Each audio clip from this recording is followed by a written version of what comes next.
నా పేరు Veeraswamy, Singareni college workers union central army కార్యదర్శిని.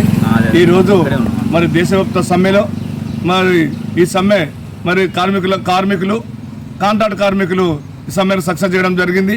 ఇది మరి కేంద్ర ప్రభుత్వం మోడీ సర్కార్ అవలంబిస్తున్న ప్రజా కార్మిక వ్యతిరేక విధానాలకు ఒక చెంపపెట్టు లాంటిది. ఈరోజు మరి ఏవైతే ఉన్నాయో 4 కోర్స్ ఏవైతే ఉన్నాయో మరి కార్మికులకు వెన్నుపోటు పొడిచే విధంగా మరి ఈ 4 కోర్లను తీసుకురావడం జరిగింది. కార్పొరేట్ శక్తులకు అనుకూలంగా ఉండే ఈ కోర్స్ ఏవైతే ఉన్నాయో వీటిని తిప్పికొట్టడానికి ఈరోజు సమ్మె నిర్వహించారు. ఈ సమ్మెలో పాల్గొన్న కార్మికులకు, అసంఘటిత కార్మికులకు సింగరేణి కాలేజ్ వర్కర్స్ యూనియన్ తరపున ధన్యవాదాలు.